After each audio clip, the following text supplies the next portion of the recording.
नमस्कार दोस्तों, शिवना क्रिएशंस के लेखक मंच पर आपका स्वागत है। आज हम यहाँ एक गज़ल संग्रह की चर्चा करने जा रहे हैं। इन दिनों गज़ल में नौजवान शायरों की एक पूरी पीढ़ी सामने आई है जो नए तरीके से, नई शैली में और नए बिंबों के साथ बहुत सारे प्रयोग कर रही है और साथ में उर्दू की रवायती शायरी या पारंपरिक शायरी का भी सम्मान करते हुए वो एक नए तरह की शायरी रच रहे हैं। उस शायरी में न केवल पारंपरिक लहजा दिखाई देता है बल्कि आधुनिकता का भी समावेश दिखाई देता है। आज हम जिस गज़ल संग्रह पर चर्चा कर रहे हैं वो इसी वर्ष प्रकाशित होकर ये गज़ल संग्रह सामने आया है। इरशाद खान सिकंदर का दूसरा इश्क राजपाल एंड सन्स से प्रकाशित होकर ये किताब इसी साल आई है और बहुत खूबसूरत किताब है, बहुत खूबसूरत इसका कवर है। कुल 144 पेजों की ये किताब है और इसका मूल्य है 195 रुपये और इसमें इरशाद खान सिकंदर की 100 गज़लें संकलित की गई हैं। इरशाद खान सिकंदर आज की तारीख में कोई परिचय के मोहताज नहीं हैं। उनकी गज़लें पसंद की जाती हैं। जिस तरीके से वो कहते हैं, वो लहजा, उनकी कहने की शैली श्रोताओं के दिल पर सीधे असर करती है। उनका जो पहला संग्रह आया था आंसुओं का तर्जुमा, वो भी बहुत लोकप्रिय हुआ था, बहुत मकबूल हुआ था और उसमें जो नई प्रकार की शायरी और जिस तरह के प्रयोग इरशाद खान ने किए थे उसे श्रोताओं ने बहुत पसंद किया था। अब ये जब दूसरा संग्रह, और इसका नाम भी दूसरा इश्क है, एक शायर अपनी गज़लों के साथ हमेशा इश्क में रहता है, तो पहला आंसुओं का तर्जुमा था और ये दूसरा इश्क है। इरशाद खान सिकंदर हिंदी की और उर्दू की उस नई पीढ़ी से सामने आते हैं जो पीढ़ी भाषाओं के मेलजोल के काम में लगी हुई है, जिनके यहाँ पर हिंदी और उर्दू दो अलग अलग भाषाएं नहीं हैं, जिनके यहाँ पर एक हिंदुस्तानी भाषा है जिसमें हिंदी भी होती है, जिसमें उर्दू भी होती है और जिसमें अंग्रेज़ी के शब्द भी गाहे बगाहे उपयोग में लाए जाते हैं, अरबी और फारसी होती है, संस्कृत भी होती है। इन गज़लों में सबसे अच्छी बात यह है कि इन गज़लों में जहाँ हमको मीरा दिखाई देती हैं, वहीं हनुमान भी दिखाई देते हैं, वहीं राम भी दिखाई देते हैं और वो इन शेरों में, इन गज़लों में बहुत बहुत आसानी से आपको टहलते हुए दिखते हैं। ऐसा लगता नहीं है कि उनको बाकायदा वहाँ पर लाया गया है किसी ख़ास मकसद के कारण। ये बहुत खूबसूरत गज़लें हैं। इश्क के पूरे रंग इन गज़लों में आपको दिखाई देंगे। ये जो नए दौर के शायर हैं, जो नई पीढ़ी के शायर हैं, इनका इश्क करने का तरीका भी थोड़ा सा पुरानी पीढ़ी से अलग है, इसीलिए इनकी शायरी में भी वो रंग दिखाई देता है। इरशाद खान सिकंदर की गज़लें यदि हम गज़लों के व्याकरण या बहर के हिसाब से देखें तो लगभग 100% मुकम्मल गज़लें हैं। कहीं भी व्याकरण की छोटी सी चूक भी इन गज़लों में दिखाई नहीं देती है। बहुत सजगता के साथ, बहुत सावधानी के साथ उन्होंने सारी गज़लें कही हैं। चूँकि गज़ल एक ऐसी विधा है जिसमें कहन और व्याकरण, इन दोनों का ही ध्यान किसी शायर को रखना होता है। यदि आपके पास कहन बहुत अच्छी है और अगर आप व्याकरण में चूक रहे हैं तो उसको फिर परफेक्ट या मुकम्मल या 100% ठीक नहीं कहा जा सकता। अगर आपके पास व्याकरण अच्छा है, जो कई उस्तादों के साथ होता है कि उनके पास व्याकरण बहुत अच्छा होता है तो उनके हाथ से कहन छूट जाती है। इन दोनों का बहुत सधा हुआ एक संतुलन स्थापित करना किसी शायर के लिए सबसे महत्वपूर्ण होता है। दूसरा इश्क में ये संतुलन बहुत खूबी से दिखाई देता है कि जहां व्याकरण की कोई छोटी सी छोटी चूक भी ना हो, इसका पूरा ध्यान रखा गया है, वहीं उस व्याकरण के प्रति अतिरिक्त सावधानी बरतने में कहन हाथ से ना छूट जाए, इसका भी पूरा ध्यान रखा गया है। तो इस किताब की सबसे पहली विशेषता यही है कि ये उस संतुलन को स्थापित करने में सफल रही है। नए शायरों में सबसे चर्चित नाम इरशाद खान सिकंदर का है और इस चर्चित होने के पीछे एक सोच है, एक फिक्र है, अपने आसपास के उन सारे सामाजिक सरोकारों के प्रति वो चिंता है जो किसी भी लेखक में होना चाहिए। इश्क, मोहब्बत, प्रेम, प्यार, इन सब से हटकर एक और दुनिया है, जिस दुनिया की अपनी चिंताएं हैं, जिस दुनिया की अपनी परेशानियां हैं, जहां वो इंसान है जो हर पल कई सारी परेशानियों से जूझ रहा है, कई सारे संकटों से जूझ रहा है। और शायर जब इश्क की बात करता है तो इंसानियत के प्रति उसके इश्क की बात भी सामने आनी चाहिए। और इरशाद खान के इस दूसरे इश्क में न केवल इश्क है बल्कि उन सारे सरोकारों के प्रति इरशाद खान की चिंता बहुत साफ दिखाई देती है। ये उनको अपने समकालीन शायरों से थोड़ा सा आगे कर देता है। आगे इसलिए कर देता है क्योंकि किसी कवि के लिए, किसी शायर के लिए कोई भी विषय, कोई भी सरोकार अछूत नहीं होता है। कोई भी विषय ऐसा नहीं होता है जिसको वो छोड़ दे या वो उस पर ना लिखे। एक अच्छा शायर, एक अच्छा कवि वही होता है जो हमारे समय के, अपने समय के सारे सरोकारों को, सारे विषयों को अपनी कविता में, अपनी शायरी में जगह दे। इस किताब ने उन सारे सरोकारों के प्रति अपनी चिंता को जिंदा रखा है। मैं बीच बीच में आपको कुछ इस किताब में से कुछ शेर ज़रूर, कुछ अशार ज़रूर पढ़ के सुनाऊंगा। हालांकि मेरी इच्छा है कि आप इसको ख़रीदें और पढ़ें, क्योंकि बहुत 195 रुपये एक इतनी अच्छी किताब के लिए, जब आपको 100 रुपये, 100 गज़लें 195 रुपये में मिल रही हूँ, तब मुझे लगता है कि एक बहुत अच्छी किताब है ख़रीदने के लिए। फिर भी मैं कुछ इस किताब में से कुछ बीच बीच में सुनाता हूँ। एक वही शेर जो इसके आवरण पर लिखा हुआ है, वही गज़ल है। किसी रदीफ़, किसी काफ़िए से पहले का, मैं एक शेर हर एक फ़लसफ़े से पहले का। और जो शेर किताब के आवरण पर है, बदन से पहली मुलाकात याद है तुमको, बदन से पहली मुलाकात याद है तुमको, हमारा इश्क है उस वाक़ये से पहले का। और एक राजनीतिक व्यंग है। कभी कभी मुझे ए दोस्त याद आता है, कभी कभी मुझे ए दोस्त याद आता है, वो एक शख्स तेरे दबदबे से पहले का।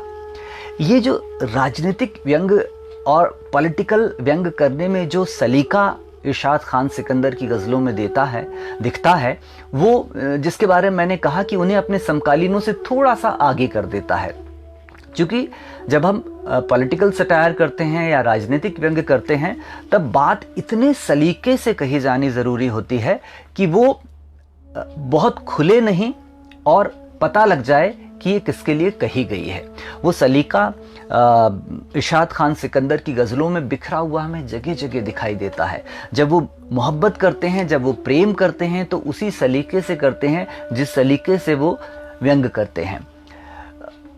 ये गज़लें आपको इनको हम कह सकते हैं, ये ब्लेंडिंग की गज़लें हैं, ये मेलजोल की गज़लें हैं। ये ब्लेंडिंग है, एक्चुअल में फ्यूज़न है परंपरा का आधुनिकता के साथ। ये गज़लें एक सिरे पर भूतकाल में जाकर परंपरा से जुड़ी हुई हैं और ये वर्तमान में खड़ी हुई हैं, और इनकी दृष्टि भविष्य पर है। मतलब ये तीनों डायमेंशंस में देख रही हैं ये गज़लें। ये गज़लें इसीलिए हमारे समय की बहुत महत्वपूर्ण गज़लें हैं। इन गज़लों में आपको वो सारे प्रश्न मिल जाएंगे जिन प्रश्नों से आप आए दिन दो चार होते हैं। झील झरने उदास रास्ता देख, झील झरने उदास रास्ता देख, एक शिकंजा सा दिल पे कसता देख।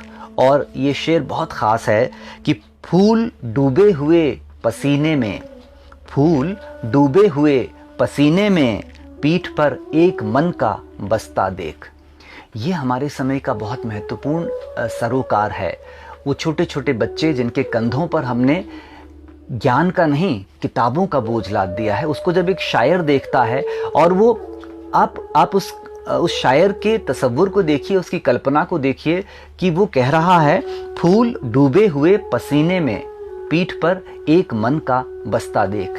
ये इरशाद खान सिकंदर हैं जो हमें इस किताब को पढ़ते हुए अपने साथ बांध ले जाते हैं। और इस किताब को पढ़ते हुए जब आप इसे पढ़ना शुरू करते हैं किसी फुर्सत के समय में, जब आपके पास में कोई अच्छे पुराने फिल्मी गाने बज रहे हों और रविवार की किसी दोपहरी में आप अधलेटे से किसी लॉन में बैठे हों और उस समय ये किताब आपके हाथ में हो, तो आपको पता नहीं चलेगा कि शाम कब घिर आई। एक कुछ और नए तरीके के शेर हैं इसमें। तैस का चाक गिरेबान हुए जाते हैं, हम की तफरीह का सामान हुए जाते हैं। बात ईमान की ये है कि मैं काफिर ही नहीं, बात ईमान की ये है कि मैं काफिर ही नहीं, आप बेवजह मुसलमान हुए जाते हैं। ये जो कहने का बेलोस अंदाज है, ये एकदम दिल पर कहीं जाकर सीधे असर करता है। गज़ल में, अशार में, शेरों में सबसे बड़ी खासियत, सबसे बड़ी खूबी यहाँ ये है कि ये बातचीत के जिस आम फहम अंदाज में ये शेर कहे गए हैं, ऐसा लगता है कि हम किसी नुक्कड़ पर बैठे हैं, किसी हम चाय की दुकान पर बैठे हैं और बातें हो रही हैं आपस में, और उन बातों से निकलकर ये शेर इस किताब में आ जाते हैं। गज़ल के बारे में कहा जाता है कि गज़ल जब आम लहजे में, बातचीत के लहजे में सामने आती है तो वो और खूबसूरत होती है। बदन पर एक भी कपड़ा नहीं है, मगर कुछ भी यहाँ वैसा नहीं है। और फिर एक पॉलिटिकल व्यंग देखिए। बदन पर एक भी कपड़ा नहीं है, मगर कुछ भी यहाँ वैसा नहीं है। तेरी कारीगरी पर खाक दर्जी, तेरी कारीगरी पर खाक दर्जी, हमारे नाप की दुनिया नहीं है। और मैं बस्ती भर के चेहरे देख आया, सुनो कोई भी शर्मिंदा नहीं है। और इसके बाद फिर इश्क पर आ जाते हैं। अभी हूँ धुन में उसको जीतने की, पर उसके बाद का सोचा नहीं है। ये कुछ अलग तरह की गज़लें हैं, ये कुछ अलग तरह के शेर हैं जो बहुत देर तक आपके दिमाग में बने रहते हैं, जो बहुत देर तक आपके दिमाग में बसे रहते हैं। मोहब्बत चांद पर वारे हुए हम, समंदर के जवां धारे हुए हम, निगलना चाहती थी हमको दुनिया, बहुत मीठे थे सो खारे हुए हम।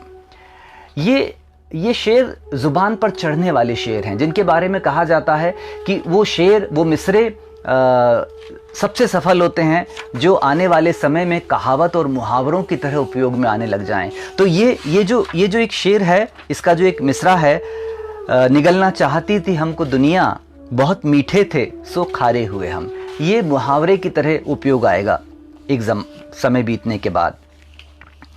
और सफ़र भी लाजमी है और नदी भी है उफान पर, सफ़र भी लाजमी है और नदी भी है उफान पर, सो ऐ खुदा ये तय हुआ मैं खेल जाऊं जान पर। तब उनका बोनापन मुझे कुछ और ठीक से दिखा, तब उनका बौनापन मुझे कुछ और ठीक से दिखा, मेरी बराबरी को जब वो चढ़ गए मचान पर। और फिर एक पॉलिटिकल देखिए। सवाल के जवाब में सवाल पर सवाल थे, याद करिए टीवी की बहसें। सवाल के जवाब में सवाल पर सवाल थे, तो मानना पड़ा कि उनकी सोच है ढलान पर। और ख़रीदने को आए हैं हुजूरे वाला खेतियाँ, ख़रीदने को आए हैं हुजूरे वाला खेतियाँ, मेरी निगाह लड़खड़ा कि टिक गई किसान पर। ये हमारे समय का दर्द है। ये शायर हर तरफ देखता है। इस शायर की नज़रें केवल इश्क पर नहीं टिकी हुई हैं, इस शायर की नज़रें किसान पर भी हैं। ये शायर दिल्ली के सत्ता पर भी देख रहा है, ये शायर अपने आसपास की भूख को देख रहा है, अपने आसपास की बेरोज़गारी को देख रहा है, और उन सब के बीच में मोहब्बत भी कर रहा है। यही सबसे इम्पोर्टेंट, यही सबसे महत्वपूर्ण होता है कि आप गज़ल की नफासत, गज़ल की नाजुकी को ना छेड़ें और उसके साथ साथ किसान की भी बात कर जाएं। कई बार ऐसा होता है कि जब हम किसान की बात, जब हम भूख की बात करते हैं तो गज़ल की वो नाजुकी जिसके लिए गज़ल जानी जाती है वो कमज़ोर हो जाती है। लेकिन इरशाद खान ने ऐसा कहीं नहीं होने दिया है। उन्होंने सारी बातें की हैं, उसके बावजूद भी उन चीज़ों को बचा लिया है जो गज़ल का मुख्य अंग कहलाए जाते हैं। और कुछ गज़लें और सुनिए। मसला दरकिनार करना था, टूटकर उससे प्यार करना था, एक लड़की के ख्वाब सुनते हुए फैसले पर विचार करना था। ये जो हिंदी के शब्द इन गज़लों में बहुत आसानी से मिल जाते हैं, जैसे विचार करना था। अब विचार हिंदी का शब्द है, लेकिन इतनी खूबसूरती से इसमें काफिया बनाया गया है कि दिल से अशश की आवाज़ आ जाती है। ख्यालों की नदी सूखी हुई है, बहुत दिन से गज़ल रूठी हुई है, मेरी आंखों से आंसू पोंछने में, ये बहुत नाजुक शेर है, मेरी आंखों से आंसू पोंछने में किसी की ओढ़नी मेली हुई है। ये बहुत, जो मैंने कहा था कि बहुत अलग तरह की गज़लें हैं, बहुत अलग तरह की कहन इनमें है। बहुत सारी गज़लें हैं, बहुत सारा इसमें ऐसा कुछ है जो हम जिसकी हम बातें कर सकते हैं।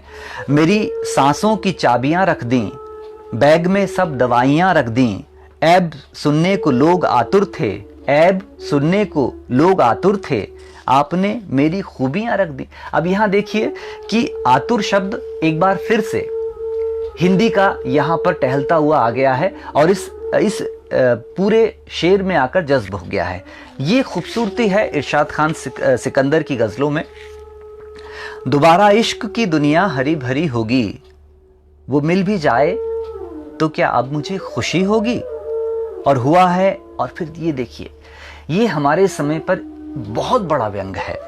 एक शेर है जो सारी बातें इतने सलीके से कहता है। दोबारा इश्क की दुनिया हरी भरी होगी, वो मिल भी जाए तो क्या अब मुझे खुशी होगी, और हुआ है और भी जाहिल पढ़ा लिखा तबका, हुआ है और भी जाहिल पढ़ा लिखा तबका, हुजूर आप तो कहते थे रोशनी होगी।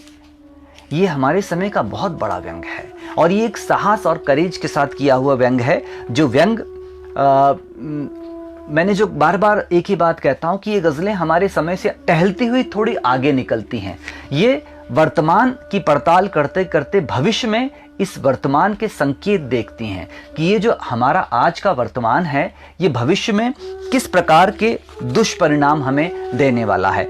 कुछ और अशार जो बहुत अच्छे हैं, बहुत खूबसूरत हैं।